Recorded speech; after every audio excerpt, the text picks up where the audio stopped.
नमस्कार दोस्तों, स्वागत है आपका अपने YouTube चैनल ऑनलाइन स्टडी टीके में। दोस्तों आज हम आपके लिए लेकर आए हैं CTET previous year question paper और ये क्वेश्चन पेपर यहाँ पर आपको सीटेट एग्जाम 2020 के लिए काफी उपयोगी होंगे, क्योंकि दोस्तों यहाँ पर आप देखेंगे पेपर फर्स्ट जो कि कक्षा 1 से 5 के लिए होता है और वो पेपर फर्स्ट जिसमें मैथ सब्जेक्ट आपका है पार्ट के रूप में आता है। तो वहां पर आप देखेंगे कि मैथ्स के अंदर किस प्रकार के जो क्वेश्चन है ये इसमें पूछे जाते हैं। तो 2011 से लेकर के 19 तक के प्रश्न हमने शामिल किए हैं और इसको हमने दो पार्ट में कवर करने की कोशिश की है। ये हमारा संख्या पद्धति और संख्याओं पर आधारित वीडियो है और जो दो पार्ट में हमने कवर किया है। तो फर्स्ट पार्ट आपने नहीं देखा तो उसे आप देख सकते हैं, वो अभी हमने अपलोड किया है और ये इसका सेकंड पार्ट है। तो चलिए और स्टार्ट करते हैं और देखते हैं किस प्रकार के क्वेश्चन अभी तक सीटेट के एग्जाम में पूछे जा चुके हैं और इन प्रश्नों के माध्यम से अपने तैयारी को और भी बेहतर कर सकते हैं, समझ सकते हैं और प्रश्नों को कैसे हल करते हैं। तो चलिए स्टार्ट करते हैं। देखिए फर्स्ट क्वेश्चन हमारा यहाँ पर है, निम्नलिखित में से कौन सा मुक्त अंत वाला प्रश्न है। तो यहाँ पर आपको देखना है मुक्त अंत वाला प्रश्न को। चार विकल्प आपके सामने हैं और ये क्वेश्चन आप देख सकते हैं कि फरवरी 2013 में ये क्वेश्चन पूछा गया है।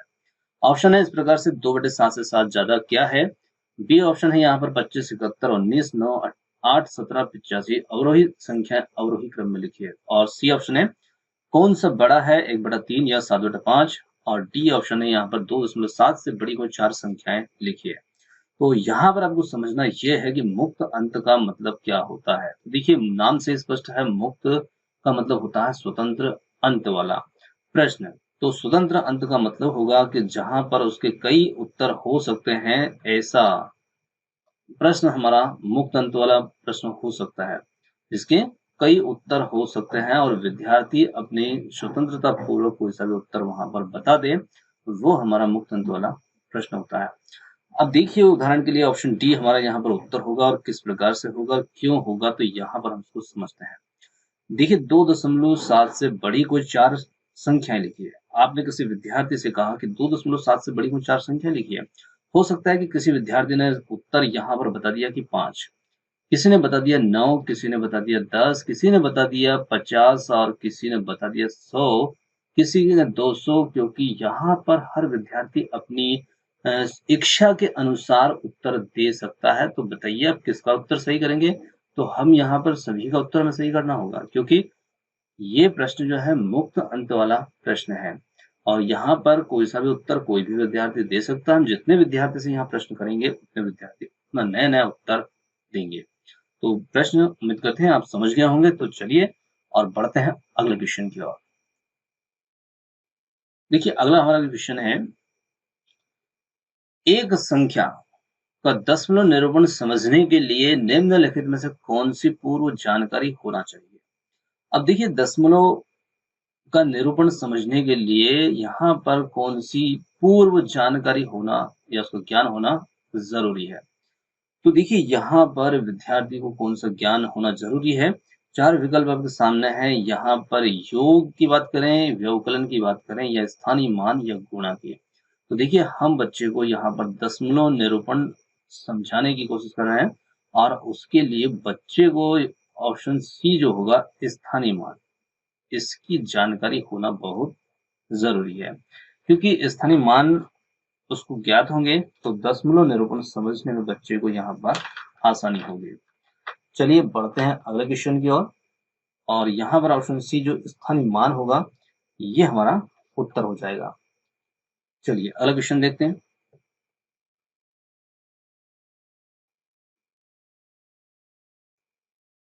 चलिए अगला क्वेश्चन हमारा यहाँ पर है, दो दशमलव वाली संख्याओं के गुणन।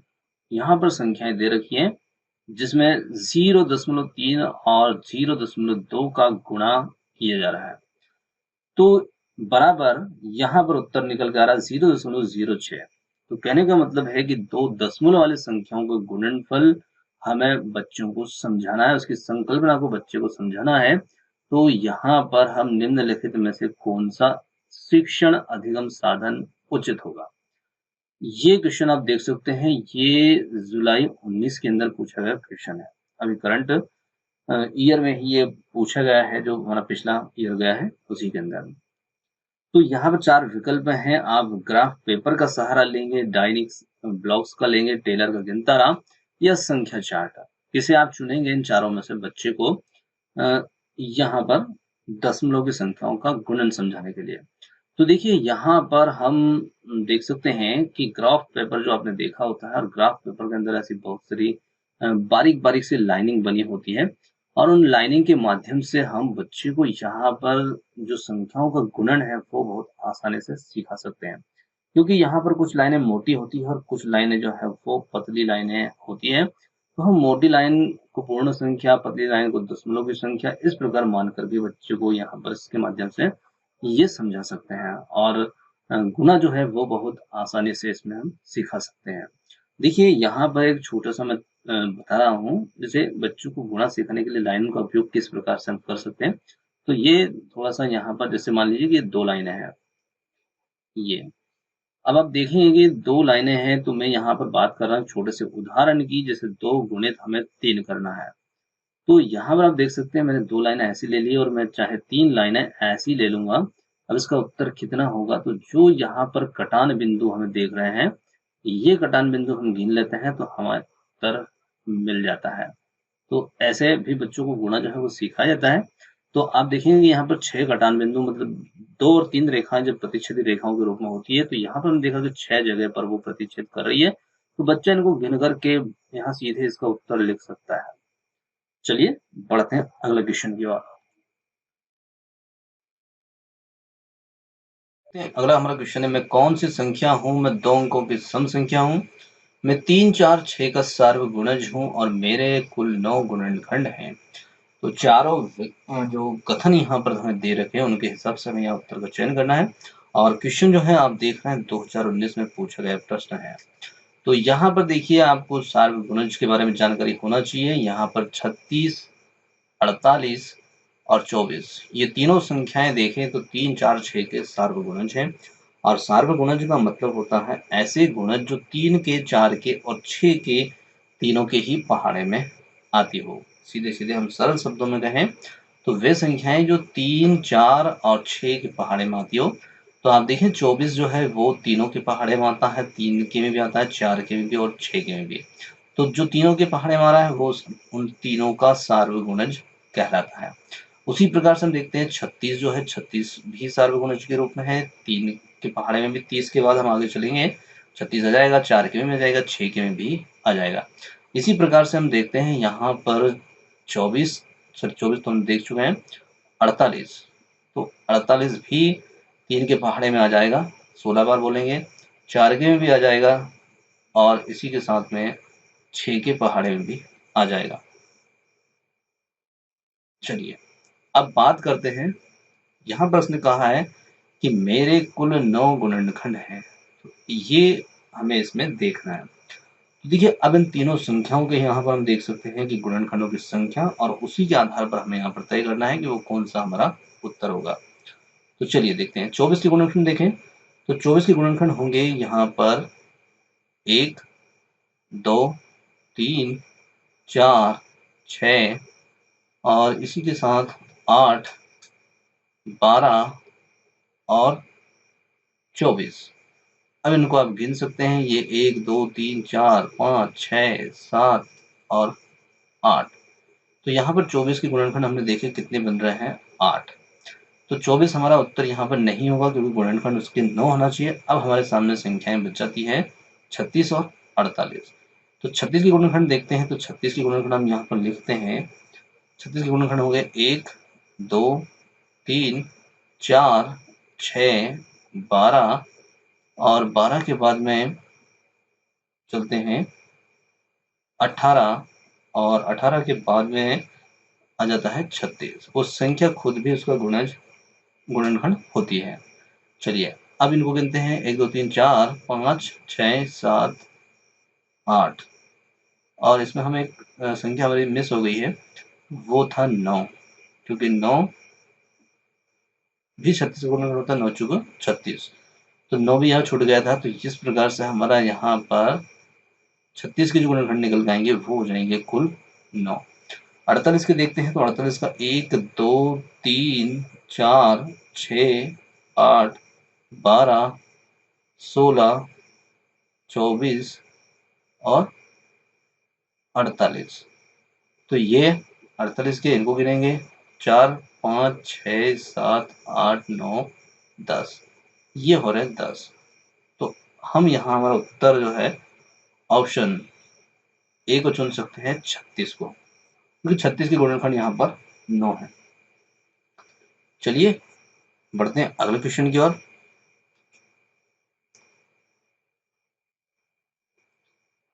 चलिए अगला हमारा जो क्वेश्चन है वो है 36, 54 और 60 का सबसे छोटा सार्वगुणज और भागित। यहाँ पर देख सकते हैं आप भाग का निशान लगा हुआ है ये, और 90 बराबर है।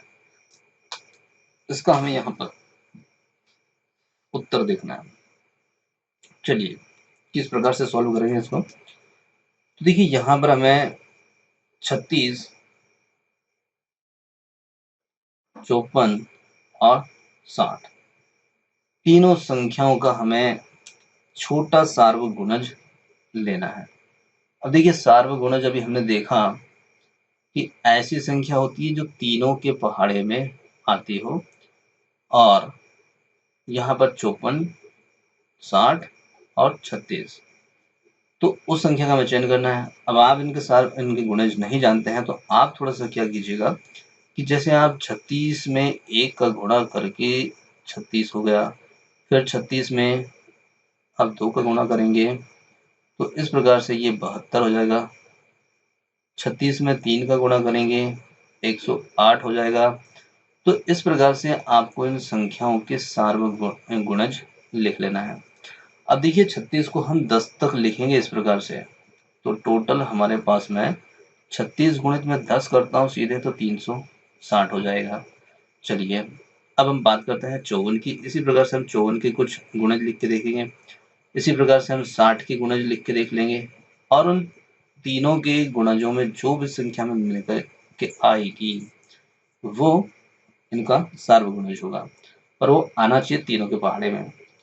अब देखिए ऐसी कोई संख्या हम 10 से 11 तक जाएंगे 36 के अंदर तो हमें नहीं मिलेगी। हमें सीधा जाना पड़ेगा 36 गुणित में कर रहा हूँ 15।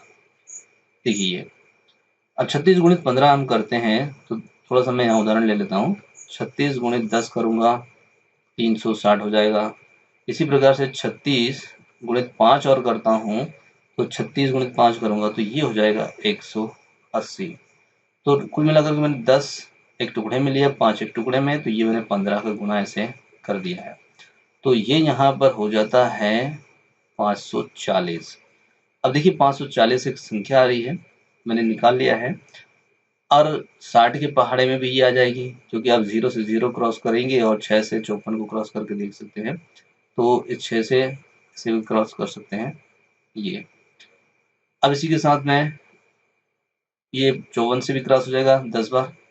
तो वो जो हमारा यहाँ पर रहेगा जो सार्वगुणज के रूप में होगा वो हमारा यहाँ पर रहेगा, देखा 540, ये वो सार्वगुणज है इन तीनों संख्याओं का, और इसमें 90 का भाग लगाना है। तो जब 9 से हम भाग लगाएंगे 0 0 क्रॉस कर दिया तो हमें यहाँ पर उत्तर मिल जाता है 6। तो वो नंबर यहाँ पर दे रखा है हमें ऑप्शन डी के अंदर 6, तो हमारा उत्तर हो जाएगा 6। तो चलिए अगला क्वेश्चन देखें।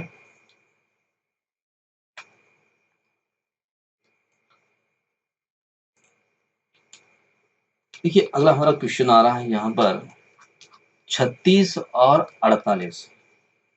36 और 48 के सार्वधनात्मक गुणनफल और बराबर, यहाँ पर दे रखा है बराबर 999 प्लस 9 गुणित, और यहाँ पर देख सकते हैं रिक्त स्थान दिया है, तो रिक्त स्थान में क्या संख्या होगी ये हमें देखना है। तो चलिए हल करें। अब देखिए यहाँ पर हमें 36 और 48 इनके पहले तो हमें सार्वधनात्मक गुणनफल गुणनखंड और फिर उनका हमें करना है यहाँ पर गुणनफल। तो देखिए इनके गुणनफल निकालते हैं। तो 36 की यहाँ लिख लेते हैं। 36 के जो गुणनखंड होंगे वो होगा 1, 2, 3, 4, 6, 9, 12, 18 और 36। अब यहाँ पर मैं 48 के लिख रहा हूँ। 48 के होंगे 2, 3, 4, 6, 8, 12, 24 और 48। ये हमारे 48 के गुणनखंड हो गए। अब इनमें आप देखेंगे ये 6 भी रहेगा। ये जो होंगे, अब इनमें सार्व को पहचानना है। सार्व मतलब जो दोनों के अंदर आ रहे हैं, इसमें भी और इसमें भी। अब वो जो नंबर हैं वो हमारे निकल के आ रहे हैं, चलिए 2, 3, 4, सॉरी मैं एक गुणा यहाँ लगा रहा हूँ, ये 4 और 4 के बाद में है 6, 12। देखिए अब इनका हमें आपस में गुणा करना है। तो जब इनका हम आपस में गुणा करेंगे तो देखिए यहाँ पर सीधे सीधे में 4 और 3 का गुणा करेंगे 12 और इस 6 का इसमें गुणा कर देंगे 2 में, तो ये भी हो जाएगा 12। अब 12 गुणित 12 गुणित ये 12, तो इस प्रकार से हमारे पास में 3 12 हो चुके हैं। तो कहने का मतलब है कि हम 12 गुणित 12 गुणित 12 ये कर लें। अब देखिए आप 12 का क्यूब जानते हैं तो आप सीधे सीधे भी यहाँ पर उत्तर लिख सकते हैं 1728। ये तो क्यूब यहाँ पर वर्ग और क्यूब आपको काफी हेल्प कर सकते हैं सवाल को बहुत आसानी से हल करने में। तो यहाँ देखिए आप जानते हैं तो आपको गुणा नहीं करना होगा और नहीं जानते हैं तो आप आसानी से गुणा कर सकते हैं और ये आपको उत्तर आ जाएगा। तो यहाँ पर जो 1728 आ रहा है, अब ये तो हमें इन दोनों संख्याओं का गुणनखंडों का गुणनफल है ये। अब हमें आगे बढ़ना है। हमने देखा 1728 हमें निकल करके आ रहा है, तो यहाँ पर हम देख सकते हैं अब हमें 999 प्लस 9 गुणित एक्स। एक्स यहाँ पर हमने जो संख्या है वो मान ली है इसकी जगह, तो ये तो हो जाएगा 9x और ये 999 हम इधर पहुंचा देते हैं 1728 से माइनस के लिए ये। तो यहाँ पर जब हम 1728 से इसको माइनस करेंगे तो यहाँ पर हमें निकल के आएगा 729 बराबर 9x। चलिए अब देखिए 9x बराबर 729, x बराबर हम करेंगे 729 बटे 9। अब आप चाहें तो भाग लगा सकते हैं और या फिर इसे 9 से हम 72, 8 और 1 81। तो x जो संख्या हमें निकल के आएगी वो होगी 81 81। अब ये दे रखा है हमें ऑप्शन ए के अंदर। चलिए उम्मीद करते हैं आप समझ गए होंगे। बढ़ते हैं अगले क्वेश्चन की ओर।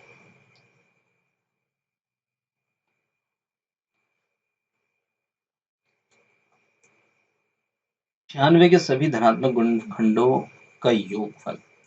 तो यहाँ पर हमें एक साथ दो बातें मिल रही है, धनात्मक गुणनफल और उनका योगफल। तो 96 के हम यहाँ पर सीधे सीधे गुणनखंड लिखते हैं। देखिए 96 के गुणनखंड जो होंगे वो हो जाएंगे 96 गुणित 1 और इसी के साथ में हमें इंटू करना है 2 ऐसी संख्या, तो 48 इंटू करना है 3 ऐसी संख्या, 32 इंटू करना है इधर 4, 24, 5 नहीं होगा 6, 16 और इसी के साथ 16 के बाद आगे बढ़ेंगे तो 7 नहीं होना है 8 आएगा, तो ये हो जाएगा 12। अब इन सबको हमें आपस में लिख लेना है और इन्हें जोड़ देना है। तो देखिए यहाँ पर 96 प्लस 1 ये हमारा 97 हो रहा है, क्योंकि इन्हें जोड़ना भी हमें, तो ये 96 प्लस 1 48 प्लस 2 ये 50 और 32 32 प्लस 3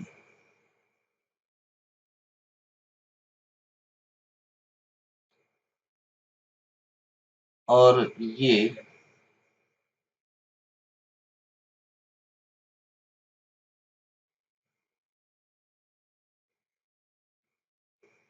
35। चलिए अगला 24 प्लस 4, तो 24 प्लस 4 लिखेंगे और 24 प्लस 4 हो जाएगा हमारा 28, इसी के साथ 16 प्लस 6 और ये हो जाएगा 22, 12 प्लस 8 20। तो हम इन सब को जोड़ लेंगे तो देखिए 5 7 5 और 8 20 22 2 हासिल आ रहा हमें 2 9 5 14 3 17 2 19 और 2 21 और 2 23 और 2 हमें आए थे हासिल तो 25। तो ये हो जाएगा 252। तो ये हमारा उत्तर आ जाएगा ऑप्शन बी 252। चलिए बढ़ते हैं अगले क्वेश्चन की ओर।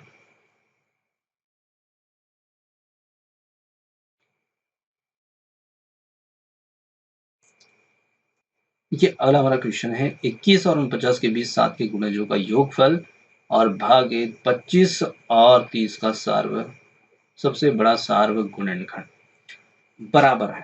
तो यहाँ पर हमें देखना है कि हमें 21 और 49 के बीच में 7 के कौन कौन से गुणज आते हैं। तो देखिए 7 का हम जब पहाड़ा बोलते हैं तो उसमें हमें 21 और 21 के बाद आता 28, फिर आता है 35 और फिर आता है 42 और फिर आता है 49।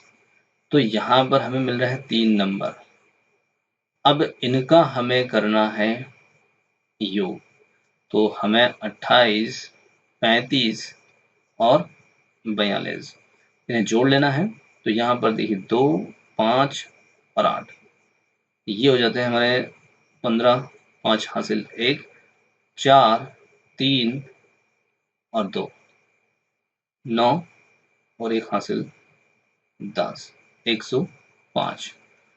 अब ये तो हमारा यहाँ तक हो चुका है प्रश्न हल।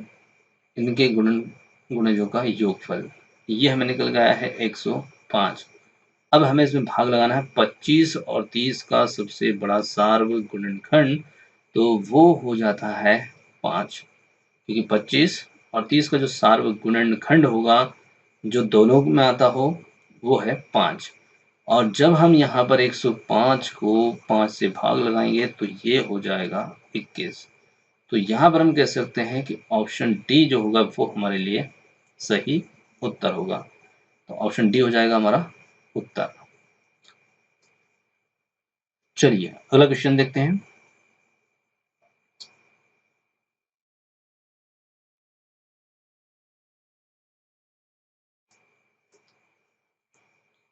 अगला हमारा क्वेश्चन है यहाँ पर 4 5 6 का सबसे छोटा सार्वगुणज।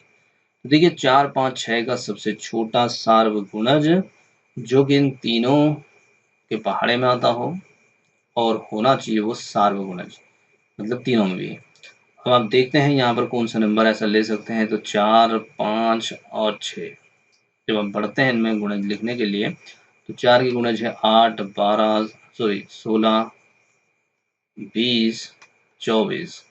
5 के आप लिखते हैं 10 15 20 25 30। अब 6 के लिखेंगे 12 18 24 और 36। तो आप देखते हैं कि इनमें कौन सा भी गुणज आपको मैच नहीं करेगा। तो आप सीधे सीधे यहाँ पर क्या करें, सार्वगुणज आपको निकालना है, सबसे छोटा निकालना है। तो आप 4 5 और 6 का एलसीएम ले लीजिए तो आपको मिल जाएगा और वही जो होगा इनका छोटा सार्वगुणज हो जाएगा। तो देखिए यहाँ पर हम देखते हैं तो इनका जो सार्वगुणज हो जाएगा वो होगा 60। अब 60 को आप बोल सकते हैं 4, 5, 6 का एलसीएम है, तो बिल्कुल सही है। एलसीएम और वही नंबर होता है जिससे 4, 5 और 6 से जो डिवाइड हो जाए, और वही डिवाइड होगा जो इनके टेबल में आएगा। तो बिल्कुल यहाँ पर 60 जो होगा वो इनका सबसे छोटा सार्वगुणज होगा। अब उसी प्रकार से हमें यहाँ पर निकालना है 3, 6 और 9 का सबसे छोटा सार्वगुणज। तो इनका भी हम एलसीएम ले लें, तो 3, 6, 9 का एलसीएम लेंगे तो ये हो जाएगा 18, और फिर हमें इन दोनों का अंतर करना है। तो जब हम 60 से 18 को माइनस करेंगे तो ये हो जाएगा 42, 42, और ये हमें दे रखा है यहाँ पर ऑप्शन ए में है। तो ये हमारा उत्तर होगा। तो इस प्रकार से हम इसको हल कर लेंगे। चलिए बढ़ते हैं अगले क्वेश्चन की ओर।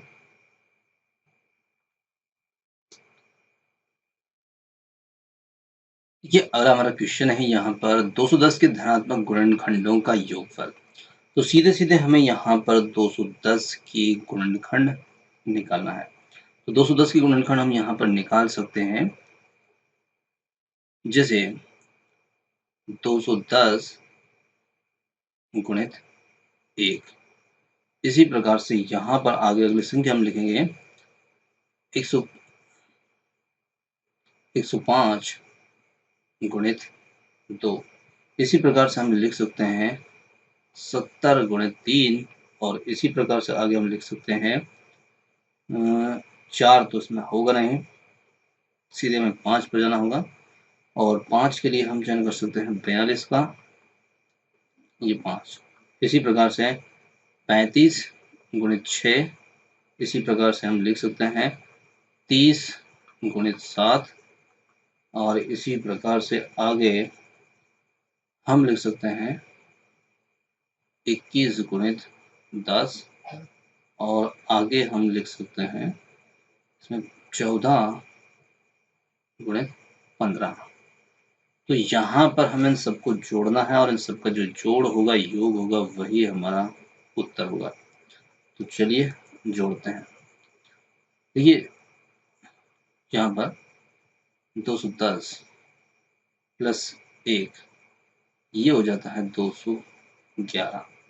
इसी प्रकार से 105 प्लस 2 ये हो जाएगा 107। 70 प्लस 3 ये हो जाएगा 73, और 42 गुणित प्लस 5 ये हो जाएगा 47, 47, और इसी के साथ में हो जाएगा 35 प्लस 6 ये 41, और अगला है 30 प्लस 7 37, 21 प्लस 10 31, और यहाँ पर 14 प्लस 15, सॉरी 29। चलिए यहाँ लिख देता हूँ। अब हम इनको जोड़ेंगे, तो इनको जोड़ने पर हमें यहाँ पर जो उत्तर निकल के आएगा वो हो जाएगा 576, और 576 जो है ये हमें दिया है ऑप्शन ए में।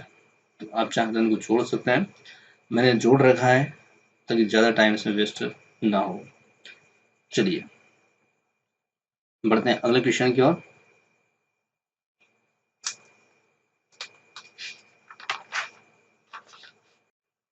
छत्तीस और 60 का सबसे छोटा सार्वगुणज। तो अभी जिस टाइप का हमने यहाँ पर सवाल पहले देखा था, उसी टाइप का ये सवाल है। तो अब देखें 36 और 60 का सबसे छोटा सार्वगुणज। तो छोटा सार्वगुणज हमें लेना है, तो हम 36 और 60 का सीधा सीधा यहाँ पर एलसीएम ले सकते हैं। तो देखिए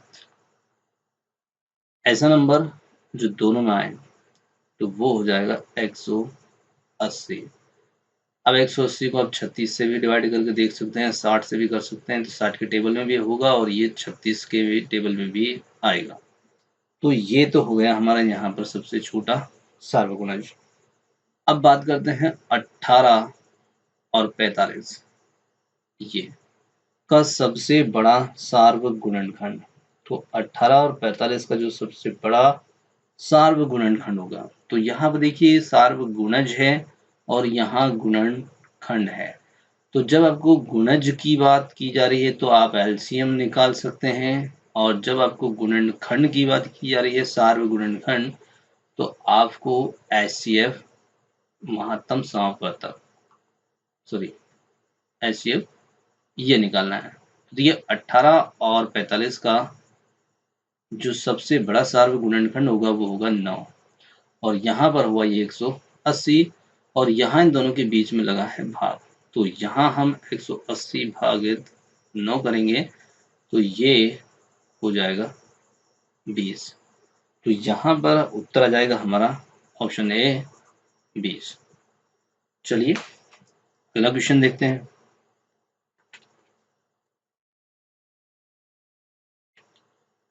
देखिए अगला हमारा जो क्वेश्चन है वो है 42 के गुणनखंडों की संख्या। तो सीधा सा प्रश्न है, और ये भी 2014 में पूछा गया है 42 के गुणनखंड। तो यहाँ पर हम लिख सकते हैं 1 है, 2 है, 3 है, सॉरी 4 नहीं है, 6 होगा सीधा फिर, और इसी के साथ 7 होगा, 14 होगा, 21 होगा और 42 खुद भी होगा। अब इनकी संख्या कितनी है वो हमें गिन लेना है। तो 3, 4, 5, 6, 7, 8। तो यहाँ पर इसकी गुणनखंड निकल के आ रहे हैं ऑप्शन बी 8। चलिए अगला क्वेश्चन है संख्या 105 के गुणनखंडों की संख्या। ये भी उसी टाइप का प्रश्न है और जो भी हमने देखा उसी प्रकार का। तो यहाँ पर हमें 105 के गुणनखंड निकाल करके बताना है, और ये 13 में पूछा गया, वो भी 14 में देखा था हमने। तो चलिए 105 के गुणनखंड जो होंगे वो देखिए 105 के गुणनखंड हम निकालेंगे तो ये होगा 1, 3, 5, 7, 15, 21 और इसी के साथ होगा 35 और 105। ये देखिए 1, 2, 3, 4, 5, 6 और 7, 8। तो यहाँ पर इसके गुणनखंड निकल के आ रहे हैं 8। चलिए अगला क्वेश्चन देखते हैं।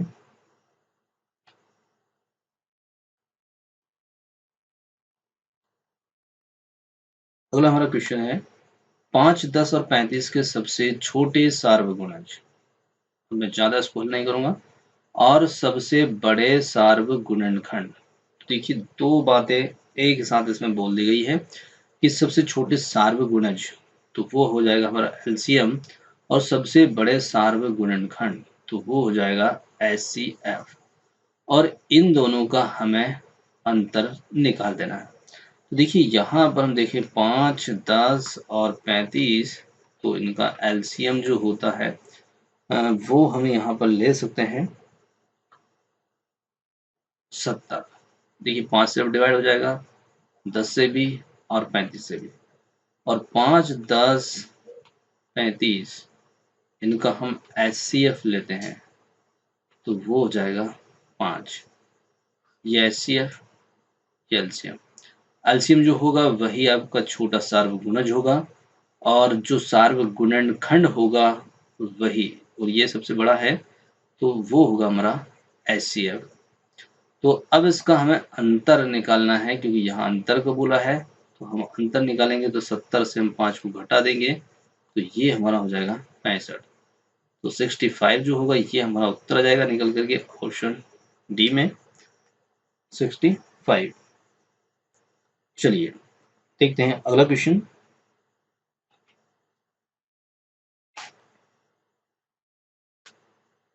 अगला क्वेश्चन है हमारा संख्या 100 के सभी गुणनखंडों का योगफल। तो अब हमें 100 के गुणनखंड निकालना है, तो यहाँ पर 1 गुणित 100, 2 गुणित 50 और 3 नहीं होगा, 4 गुणित 25 और 50 गुणित 2, सॉरी 20 गुणित 5। इसी के साथ आगे लेते हैं 10 गुणित 10। इसी के साथ आगे जब हम बढ़ेंगे तो यहाँ 20, यहाँ 5 हो जाएगा, इसी के साथ यहाँ 50, यहाँ 2, तो ये संख्याएं रिपीट हो जाएंगी। तो कहने का मतलब है कि जो रिपीट हो उन्हें हमें नहीं लेना है। और यहाँ पे देखते हैं अब 10 के बाद ये रिपीट होने लग गए हैं। तो हम यहाँ पर 1 और 100 को जोड़ते हैं, ये 101, और 50 और 2, 2 + 50 ये 52, इसी के साथ 4 गुणित 25 प्लस करना है, ये हो जाएगा 29, और ये 5, 20, 25 और 10, 10, ये 10 को हमें एक बार लेना है। देखिए 2 बार नहीं आएगा, क्योंकि जो संख्या रिपीट होगी वो हमें एक ही बार इसमें लेना है। तो ये 10 ही जोड़ना है, ठीक है ना, और इन्हें हमें जोड़ देना है। तो यहाँ पर जो गुणनखंड है, 1 भी है, 100 भी है, 2 भी है, 50 भी है, 4 भी है, 25 भी, 5 भी, 20 भी और 10 भी है। ये हमारे गुणनखंड है। और इन सब का जब हम योग इसमें करते हैं तो इसका योग जो है वो हमें यहाँ पर निकल के आएगा। तो हमें 1, 2 और 9, 2 और 1 3, 9 12 और 5 17 और 7, इसी के साथ यहाँ पर 5 2 7, 2 9 और 1 10 और 1 11 और एक ये 2, 1 और 1 2, तो ये निकल के आएगा आपको 217। और 217 यहाँ पर दे रखा है ऑप्शन ए में। तो दोस्तों यहाँ पर आज के हमारे सीटेड गणित से संबंधित जो भी प्रश्न थे वो आज हमने हल किए हैं। और यहाँ पर जो संख्या पद्धति और संख्याओं पर आधारित सवाल थे वो लगभग हमने पूरे ले चुके हैं। और अब हम अगला चैप्टर देखेंगे। और यदि आपको ये वीडियो पसंद आया हो तो हम अगला चैप्टर बनाएंगे, क्योंकि जो आपको पसंद नहीं वो हम नहीं बनाएंगे। तो आपकी पसंद के अनुरूप ही हम प्रश्न शामिल करते हैं, उसी के अनुरूप वीडियो बनाते हैं। तो आपको अगला वीडियो कौन से टॉपिक पर चाहिए आप हमें कमेंट्स करके बता सकते हैं। और ये वीडियो आपको पसंद आया तो वीडियो को लाइक कर सकते हैं, चैनल को सब्सक्राइब कर सकते हैं। और आपने हमें जैसे सुना उसके लिए बहुत बहुत धन्यवाद। थैंक यू सो मच, और मिलते हैं जल्द ही एक और नए किसी वीडियो के साथ।